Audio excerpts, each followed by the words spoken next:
España no dominó los océanos porque tuviera el mar más tranquilo. Lo dominó porque convirtió el océano en un sistema de control, vigilancia y miedo. Y lo más sorprendente es que ese poder no nació con grandes acorazados, sino con una idea mucho más simple y mucho más peligrosa. Si el mar no podía ser totalmente conquistado, entonces debía ser organizado hasta el último detalle. Hola a todos. Antes de empezar, escriban en los comentarios una palabra, mar, porque al final de esta historia, esa palabra no va a significar libertad, sino poder. La historia comienza con un reino que entendió algo antes que sus rivales. El océano no era solo una ruta, era una frontera viva, cambiante, llena de enemigos invisibles. Quien controlara el flujo de barcos, controlaría la riqueza, la información y la guerra. España no se lanzó al mar como un explorador romántico, se lanzó como un estado que necesitaba sobrevivir, expandirse y no perder lo que había conquistado. Al principio, la clave no fue la fuerza bruta, fue el control administrativo. Cada barco, cada carga, cada pasajero y cada permiso empezaron a pasar por manos vigilantes. La casa de la contratación se convirtió en el cerebro de ese sistema. Allí se organizaban rutas, se registraban mercancías, se supervisaban tripulaciones y se acumulaba conocimiento náutico. No era solo una oficina, era una central de poder que convertía la navegación en un asunto de Estado. Esa decisión cambió todo, porque cuando el comercio se vuelve monopolio, el mar deja de ser un espacio libre y se transforma en una carretera vigilada. España entendió que no bastaba con navegar, había que saber quién salía, quién volvía, con qué cargamento y por dónde. Eso permitía cobrar impuestos, evitar fugas y proteger la riqueza americana. Pero también generaba una obsesión. Si el sistema fallaba, el imperio sangraba. Y entonces apareció la gran amenaza. Piratas, corsarios y rivales europeos descubrieron que el tesoro español no estaba escondido en una fortaleza, sino en movimiento. Bastaba con interceptar una ruta, atacar un convoy o sembrar el miedo en una costa para provocar pérdidas enormes. España respondió con una idea brillante. Si el mar era peligroso, los barcos debían viajar juntos. Así nacieron las flotas de Indias, convoyes escoltados que unían seguridad, comercio y control imperial. Pero el convoy no era solo una defensa, era una confesión. España admitía, sin decirlo, que el océano estaba lleno de enemigos, y aún así decidió entrar en él con un sistema que reducía el riesgo y multiplicaba el poder. Los mercantes ya no navegaban dispersos, se reunían, esperaban, partían en grupo y dependían de una escolta armada. Eso dificultaba los ataques y permitía a la corona controlar el movimiento de la riqueza con una precisión inédita. Lo inquietante es que este sistema funcionó tanto que se convirtió en rutina, y cuando una máquina de control se vuelve rutina, deja de parecer un invento excepcional. Parece normal, pero detrás de esa normalidad estaba una guerra constante. Tormentas, contrabando, espionaje, capturas, retrasos y ataques formaban parte del día a día. España no dominaba el mar porque hubiera eliminado el peligro, lo dominaba porque aprendió a administrarlo. La primera gran revelación es esta: el poder marítimo español no descansó solo en barcos, sino en papeleo, planificación y disciplina forzada. El imperio no quería simplemente ganar el océano, quería convertirlo en una extensión de su oficina. Y esa decisión iba a llevarlo todavía más lejos. La gran pregunta ya no era cómo salir al mar, la pregunta era cómo hacer que el mar obedeciera. Y la respuesta española fue construir una red que mezclara comercio, guerra y geografía en un solo sistema. El Atlántico dejó de ser un vacío inmenso y pasó a ser una ruta con puntos de control, horarios, puertos clave y convoyes obligatorios. La lógica era simple y brutal. Si cada barco navega solo, cada barco es una presa fácil. Si todos viajan juntos, el enemigo tiene menos oportunidades. Pero esa solución también tenía un costo.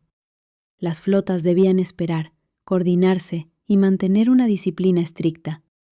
El beneficio era la seguridad, el precio era la lentitud.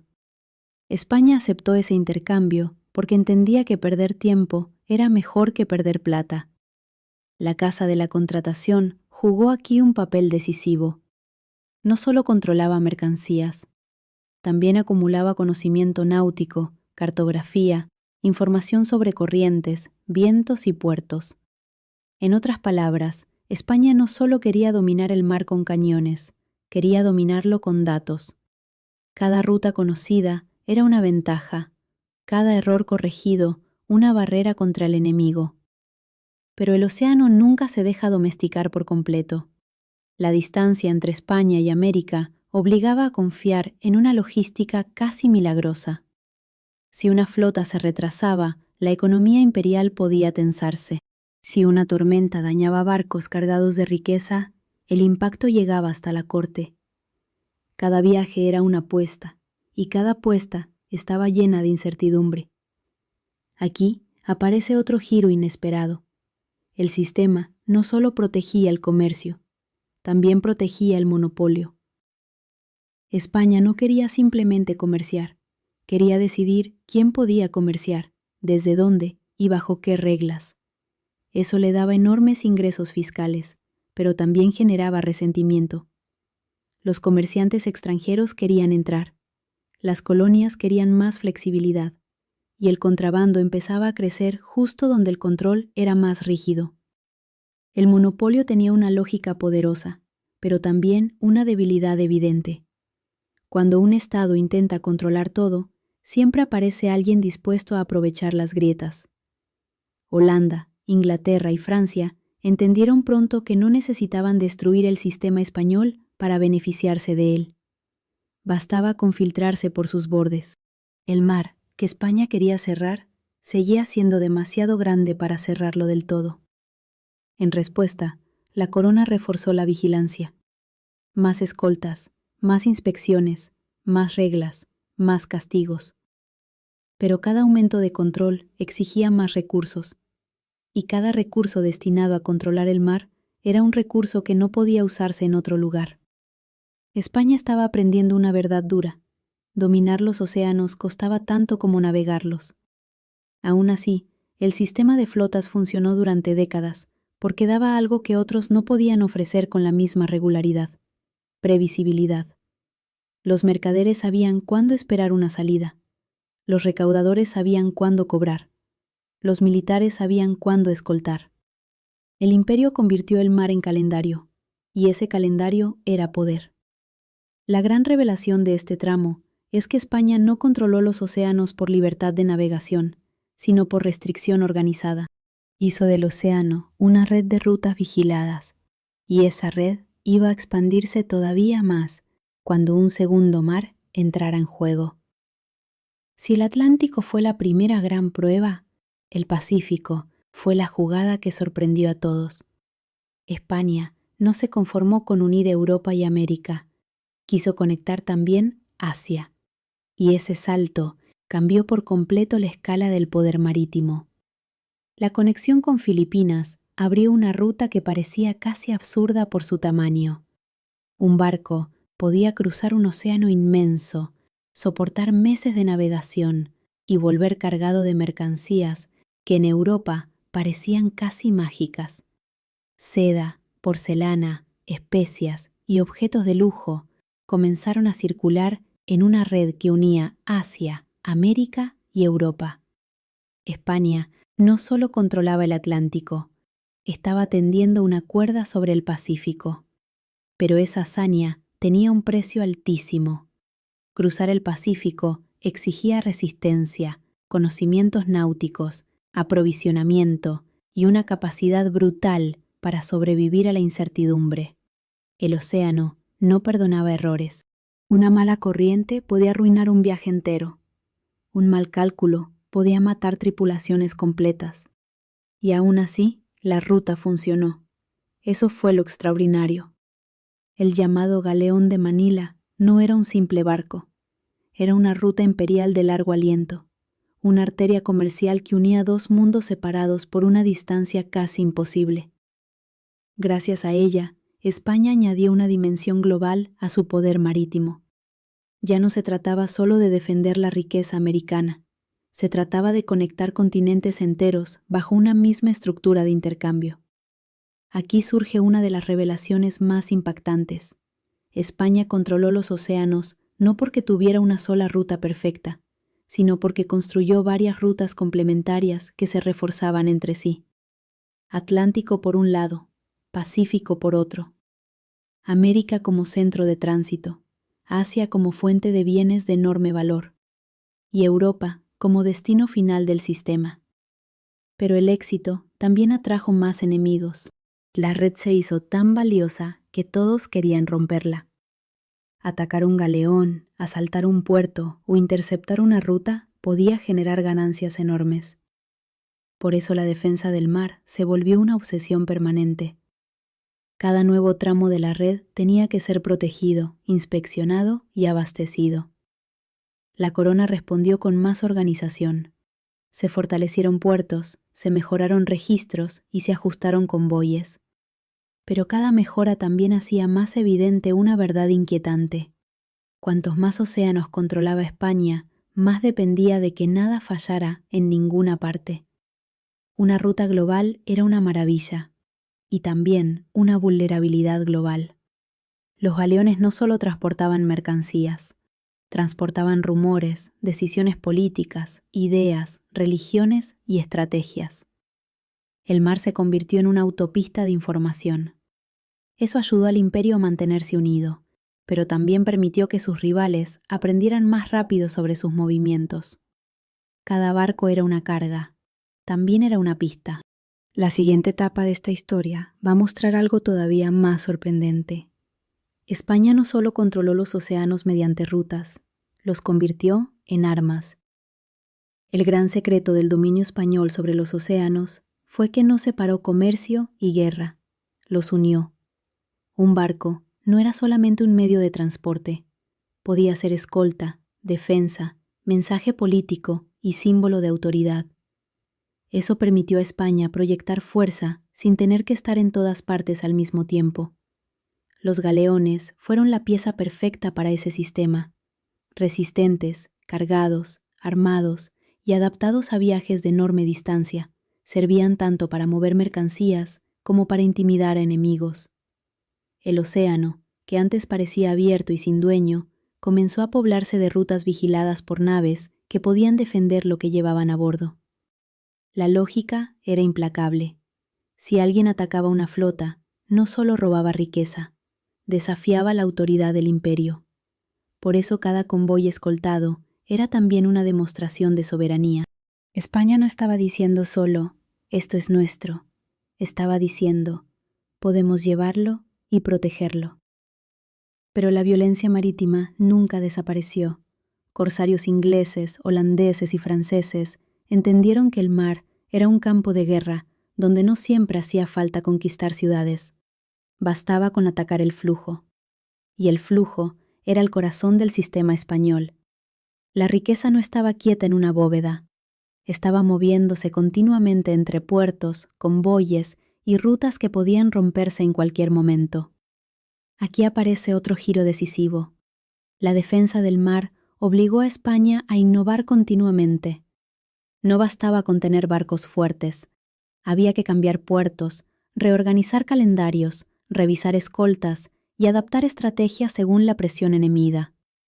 El dominio oceánico no fue estático. Fue una carrera permanente contra rivales cada vez más inteligentes. La casa de la contratación y las estructuras asociadas se volvieron aún más importantes. Sin información precisa, no había defensa posible. El conocimiento náutico, geográfico y logístico se convirtió en una forma de poder. Saber más significaba perder menos, y perder menos significaba seguir dominando. Pero el sistema tenía una contradicción profunda. Para controlar el mar, España necesitaba centralizarlo todo. Pero cuanto más centralizaba, más lento se volvía. Y cuanto más lento se volvía, más oportunidades aparecían para el enemigo. El océano premiaba la rapidez y castigaba la rigidez. España aprendió a soportar esa tensión, pero nunca la eliminó por completo. Lo más sorprendente de esta etapa es que la superioridad española no se basó en la eliminación del riesgo, sino en su administración. Las pérdidas existían, los ataques existían, los naufragios existían. Sin embargo, el sistema era tan grande y tan disciplinado que podía absorber una parte de esos golpes y seguir funcionando. Ese margen de tolerancia fue una de sus mayores fortalezas. Y aún así, había un peligro escondido bajo toda esa fuerza. Cuanto más dependía del mar, más vulnerable era a cualquier crisis que alterara las rutas. La siguiente revelación iba a demostrar que incluso un imperio marítimo tan grande podía sufrir heridas profundas cuando el comercio era atacado desde dentro y desde fuera. España controló los océanos también porque convirtió la navegación en un acto político. Cada salida, cada escala y cada regreso formaban parte de una declaración imperial. El mar no era un espacio neutral, era una extensión de la autoridad real. Pero esa autoridad tenía que sostenerse con muchísima precisión. Los puertos se volvieron nodos de vigilancia. Sevilla primero, y más tarde Cádiz, fueron mucho más que puntos de embarque. Eran centros donde se coordinaba la información, se revisaban permisos, se registraban mercancías y se intentaba mantener bajo control el gigantesco tráfico imperial.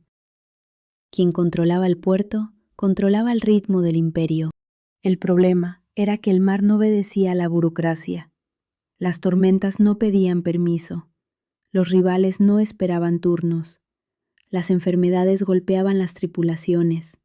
Los retrasos alteraban los precios. Cada parte del sistema estaba conectada con las demás, así que una falla pequeña podía propagarse como una ola. La corona respondió endureciendo el monopolio. Eso fortalecía los ingresos oficiales, pero también alimentaba el contrabando.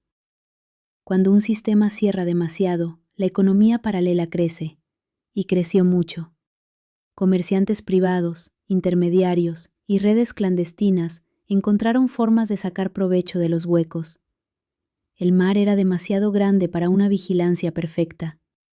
Ahí está una de las revelaciones más importantes de la historia marítima española. El control total era imposible, pero el control suficiente sí era posible. España no dominó los océanos porque cerrara cada grieta. Los dominó porque construyó un sistema capaz de proteger lo esencial, castigar a los enemigos y hacer rentable la continuidad del tráfico. Ese, suficientemente, fue clave. No buscaba perfección, buscaba supervivencia imperial. Convoyes periódicos, rutas definidas, puertos vigilados, escoltas armadas y una administración obsesionada con el detalle. Todo eso formaba una red que reducía el caos y mantenía el flujo de riqueza. Pero el éxito siempre provoca reacción. Las potencias rivales se adaptaron, aprendieron y presionaron. El océano se convirtió en un tablero cada vez más disputado. España seguía siendo formidable, pero ya no era el único jugador. Y cuando otros aprenden a jugar mejor, el dominio se vuelve más caro de sostener. La gran tensión de esta etapa fue que el sistema marítimo español funcionaba mejor cuanto más estable era el mundo. Pero el mundo nunca fue estable. Hubo guerras, rebeliones, tormentas, cambios comerciales y rivalidades crecientes. España controlaba los océanos por la fuerza de su organización, sí, pero también porque otros todavía no habían explotado al máximo sus debilidades. Eso no duraría para siempre. La siguiente parte va a llevar esta historia a su mayor escala, cuando el control del mar dejó de ser una cuestión de rutas y se convirtió en una cuestión de supervivencia global. A medida que el imperio crecía, controlar los océanos ya no significaba solo proteger barcos, significaba sostener una estructura mundial. América alimentaba el sistema, Europa absorbía parte de la riqueza, Asia ofrecía mercancías de enorme valor. África aparecía en la red como espacio de tránsito, conflicto y conexión. España estaba intentando coordinar un mundo entero. Eso era extraordinario y frágil al mismo tiempo. Un sistema tan vasto dependía de muchos puntos críticos. Si una flota se retrasaba, si un puerto caía, si una ruta quedaba amenazada o si una escolta era insuficiente, el golpe se sentía lejos del lugar del incidente. La globalización temprana del Imperio Español fue una hazaña logística, pero también una fuente permanente de ansiedad. La corona entendió pronto que necesitaba algo más que barcos, necesitaba previsión. Por eso se invirtió en información náutica, mapas, pilotos y regulación. Conocer el mar era casi tan importante como navegarlo. El mar desconocido era un enemigo, el mar estudiado una oportunidad. Pero la información no eliminaba el peligro, solo lo hacía más manejable. Y a medida que el sistema se hacía más complejo, también se volvía más vulnerable a la corrupción, el fraude y el contrabando. Allí donde había demasiado valor en movimiento, siempre encontraba espacio el interés privado. El gran giro de esta fase fue que el control oceánico español no se sustentó en una única gran victoria naval, sino en una acumulación de decisiones repetidas durante generaciones. Convoyes, puertos, escoltas, registros, expertos, monopolios y castigos. El imperio convirtió el mar en rutina administrada, y la rutina, en este caso, era una forma de poder. Sin embargo, esa misma rutina creaba una ilusión peligrosa. Hacía parecer que el sistema era más sólido de lo que realmente era. Bastaba una crisis mayor para revelar que la maquinaria dependía de una coordinación casi perfecta. Y la coordinación perfecta no existe durante mucho tiempo. Siempre llega un punto en que el mundo exige más de lo que la estructura puede dar. Por eso, la historia del dominio marítimo español también es una historia de desgaste. Cada ruta protegida era una victoria. Cada convoy que llegaba era una respiración del imperio. Cada ataque repelido era un recordatorio de que el mar seguía siendo hostil. España no venció al océano, aprendió a vivir dentro de él como si fuera una red de corredores vigilados. Y todavía quedaba un último secreto, porque el dominio del Atlántico y el Pacífico no solo sirvió para mover riqueza, sirvió para construir una imagen de invencibilidad que, por un tiempo, hizo creer a Europa entera que el mar tenía dueño. La imagen de España como dueña de los océanos fue una creación tan poderosa como la realidad misma. No bastaba con controlar rutas, había que parecer capaz de controlarlas siempre. Y ese elemento psicológico fue fundamental. El imperio sabía que la percepción de fuerza podía disuadir ataques, retrasar rivales y mantener el orden entre aliados y colonias. Por eso los galeones españoles se convirtieron en símbolos, además de herramientas. Cada travesía exitosa era una demostración pública de que el sistema seguía en pie. Cada flota que cruzaba el Atlántico o el Pacífico reforzaba la idea de que España podía unir continentes. Y esa percepción ayudaba a sostener el dominio tanto como los cañones. Pero esa imagen tenía grietas. Los enemigos estudiaban los horarios, aprendían las rutas, observaban las costumbres logísticas. España, al hacer del mar una rutina, también hizo sus movimientos más predecibles. Y lo predecible siempre puede ser atacado. Los ataques a convoyes no eran solo robos, eran golpes simbólicos. Demostraban que el imperio no era invulnerable. Cada captura, cada asalto y cada pérdida alimentaban el relato de los rivales. El mar seguía siendo español en los mapas, pero cada vez más disputado en la práctica. La respuesta fue insistir en la escolta, el control y la organización. No era una estrategia romántica, era una estrategia de supervivencia, y funcionó porque el sistema español se adaptó constantemente. Cuando una ruta se hacía demasiado peligrosa, se ajustaba. Cuando una amenaza crecía, se reforzaba una defensa. Cuando un puerto perdía eficacia, otro ganaba peso. Esa flexibilidad parcial fue una de las grandes razones del éxito. España no necesitó eliminar todos los riesgos, necesitó redistribuirlos y soportarlos mejor que sus rivales. Pero eso exigía costos enormes. La defensa del océano absorbía recursos que luego faltaban en otros frentes. Aquí aparece una revelación clave. El mar no solo daba riqueza, también se la comía. El mismo sistema que traía plata, seda, porcelana y mercancías de valor, también exigía barcos, arsenales, personal, vigilancia y burocracia. Controlar el océano era una inversión permanente, y el imperio no podía dejar de invertir sin perder lo que había conseguido. Aún así, España mantuvo su dominio durante mucho tiempo, porque había entendido algo esencial. El mar no se conquista como una ciudad, se conquista como una red. Y una red necesita nodos, repetición, disciplina y capacidad de absorber pérdidas sin colapsar.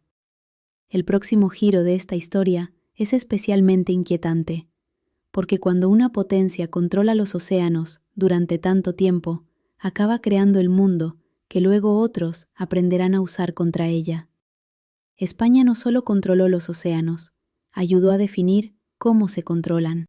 Y esa es una de las ironías más grandes de toda la historia marítima.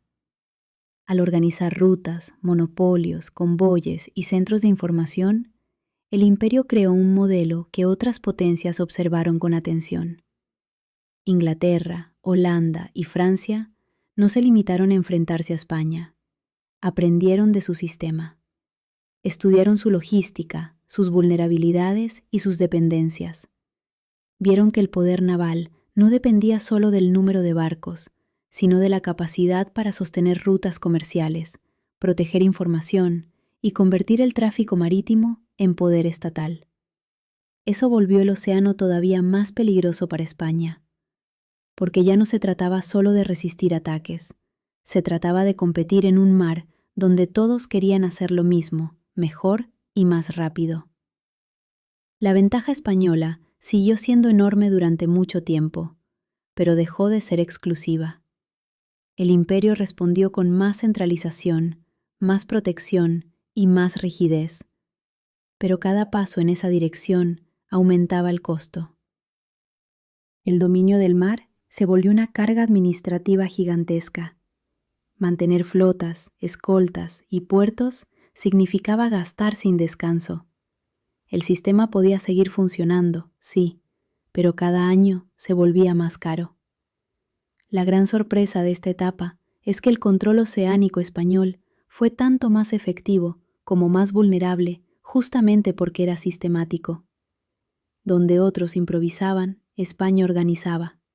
Donde otros navegaban por oportunidades, España trazaba rutas obligatorias. Eso daba enorme poder y también enormes puntos de ataque.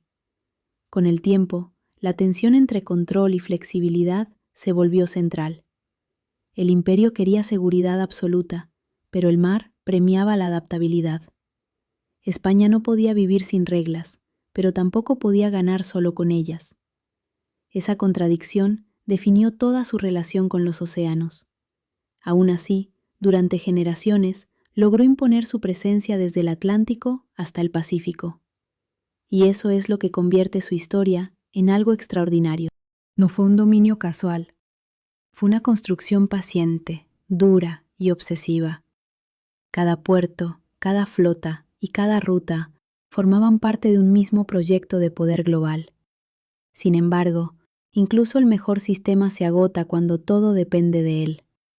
Una vez que el comercio, la guerra, la riqueza y la comunicación pasan por la misma red, cualquier crisis golpea en múltiples frentes, y España empezó a sentirlo. La siguiente parte va a mostrar el coste real de haber hecho del océano una herramienta del imperio, porque controlar el mar también significó vivir permanentemente al borde de perderlo. Controlar los océanos hizo grande a España. También la obligó a vivir en estado de alerta constante. Un barco no era solo transporte, era una apuesta. Una ruta no era solo comercio, era una línea de vida.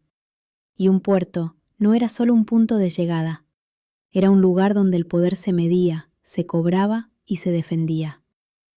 La tensión permanente dejó marcas. La corona necesitaba defender cada tramo de su red y al mismo tiempo seguir obteniendo beneficios suficientes para sostener el sistema. Eso era posible mientras el mundo aceptaba en parte la autoridad española, pero cuanto más crecían los rivales, más caro se volvía mantener la posición. Hubo otro problema decisivo: la dependencia de una circulación regular. El imperio no podía permitirse grandes interrupciones. Si una flota no llegaba, si una ruta se cerraba, si un conflicto alteraba el tráfico o si un ataque reducía los ingresos, el efecto se sentía inmediatamente en varios niveles del poder.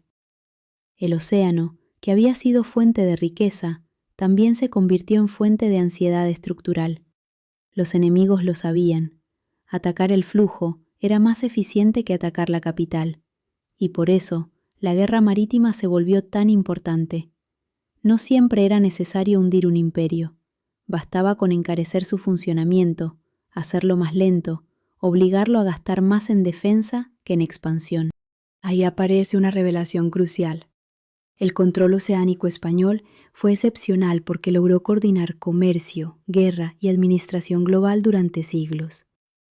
Pero precisamente por eso también era extraordinariamente frágil. Su fortaleza dependía de una coordinación constante. Si la coordinación fallaba, el tamaño del sistema se convertía en un problema. La Casa de la Contratación, las flotas de Indias y el galeón de Manila fueron piezas de una misma idea: convertir el mar en un circuito controlado. Y funcionó. Funcionó tan bien que hizo posible una red planetaria de comunicación y comercio sin precedentes. Pero cada victoria sembraba nuevas obligaciones. Más rutas significaban más defensa.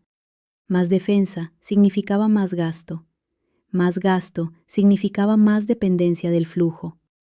El imperio se convirtió en una máquina que necesitaba seguir navegando para no hundirse, y esa lógica es tanto su mayor logro como su mayor debilidad. España no controló los océanos porque eliminó el caos. Los controló porque aprendió a imponer orden sobre el caos durante el tiempo suficiente para extraer riqueza, sostener poder y mantener a raya a sus enemigos. Fue una victoria impresionante. También fue un equilibrio extremadamente delicado. La última revelación de esta fase es la más importante. El control de los océanos no fue un final, fue una carrera.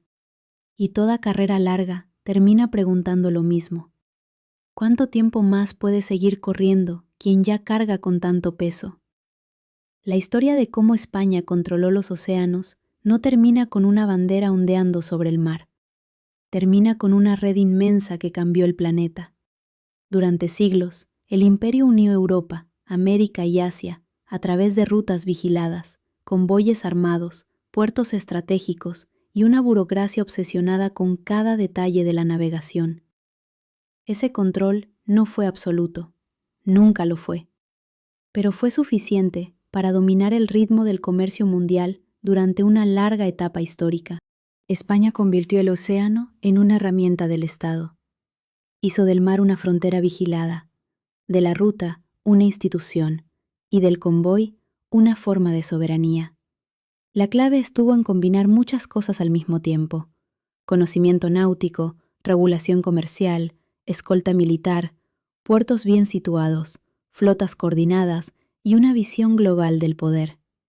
Esa combinación permitió que el imperio no solo navegara, sino que organizara la navegación de otros a su alrededor. Pero el precio fue enorme. Cuanto más controlaba, más debía gastar. Cuanto más gastaba, más necesitaba seguir controlando.